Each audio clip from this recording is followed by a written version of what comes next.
ओम नमो भगवते वासुदेवाय. सार्थ सुबोध ज्ञानेश्वरी. लेखन व वाचन सौ मनीषा भास्कर अभ्यंकर, महाराष्ट्र, मिरज 416410. अध्याय 11. विश्वरूप दर्शन योग.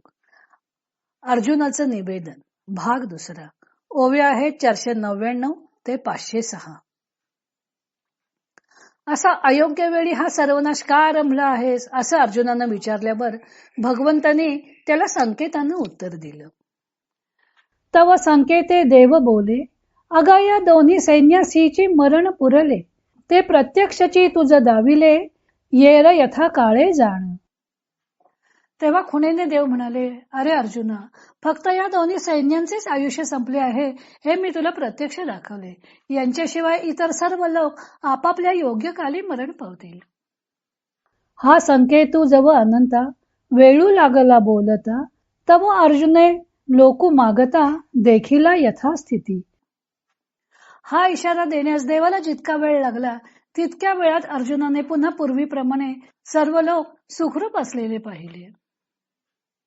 मग म्हणत असे देवा, तू सूत्री विश्व लाघवा, जग आला मा आघवा, पूर्वस्थिती पुढती.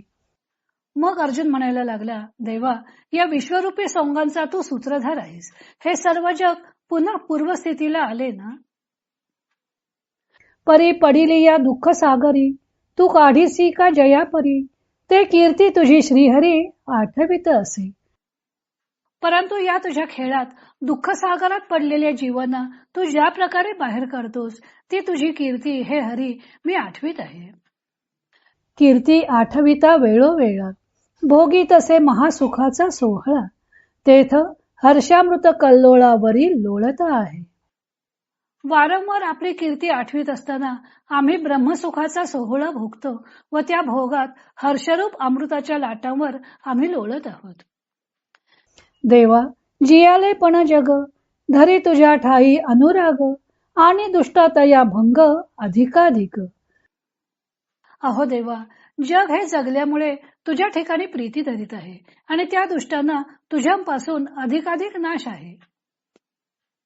पै त्रिभुवनींची या राक्षसा, महाभय तू ऋषिकेशा, म्हणून पळताती दाही दिशा पहिलीकडे. परंतु हे देवा, त्रिभुवनातील राक्षसांना तू महाभय म्हणजे साक्षात मृत्यूच आहेस, म्हणून ते भयाने 10 दिशांच्या पलीकडे पळून जातात. एथ सुर नर सिद्ध किन्नर, किम बहुना चराचर, ते तुझ देखोनी हर्ष निर्भर नमस्कारित असती. बाकीचे सूर सिद्ध किन्नर फार काय सांगावे, हे स्थावर जंगमात्मक जे जग आहे ते सर्व तुला आनंदभरीत होऊन नमस्कार करीत आहे. श्लोकात अर्जुन म्हणत आहे की सर्व जगाला भगवंताविषयी प्रेम वाटतं, आनंद होतो, त्यामुळे सर्व सिद्धांचे समुदाय त्याला वंदन करत आहेत, तर राक्षस भयभीत होऊन पळून जात आहेत. ज्ञानदेवांनी या श्लोकावर टीका करण्यापूर्वी अर्जुनाला पडलेला प्रश्न वर्णिला आहे की अशा अयोग्य वेळी भगवंतानं सर्वनाश का आरंभलेला आहे. त्यावर भगवंतांनी त्याला संकेतानं उत्तर दिलं की या सर्व सैन्याचा संहार आता मी करणार आहे, बाकी सर्व जग यथाकाळीच नाश पावेल.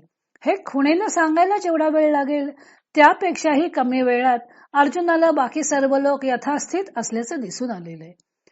नंतर ज्ञानदेवांनी प्रत्यक्ष श्लोकाचा अर्थ स्पष्ट केला आहे, पण त्यांनी श्लोकाचा प्रथमार्ध जगाकडे न लावता अर्जुनाकडे लावलेला आहे. भगवंतांच्या कीर्ती ऐकल्यामुळं सर्व जग हर्ष व प्रेम पावतं असा त्या चरणाचा सरळच अर्थ आहे, पण ज्ञानदेव त्या चरणाचा अर्जुनाच्या दृष्टीने अर्थ स्पष्ट करतात. सर्व जग कीर्ती श्रवण करते असं न म्हणता अर्जुन त्यांची कीर्ती आठवत आहे. अर्जुनाला कळलं आहे की देवच या विश्वाचा सूत्रधार आहे.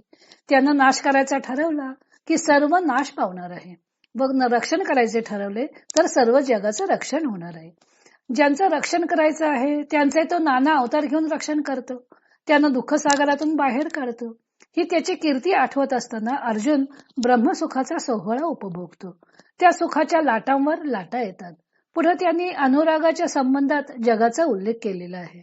सर्व जगालाच दुःख सागरातून बाहेर पडल्यामुळं भगवंताविषयी प्रीती वाटते.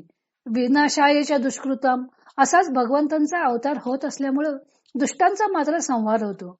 म्हणून त्या भीतीने दुष्ट राक्षस दशा दिशांना पळून जातात. बाकी सर्व जग मात्र आनंदानं परमात्म्याला वंदन करत आहे असं अर्जुनाला दिसत आहे.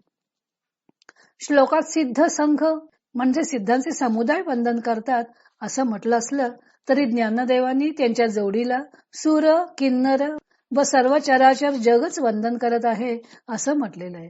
अर्जुन अजूनही पुढे भगवंतांची स्तुती करणार आहे. तो भाग आपण उद्या पाहू.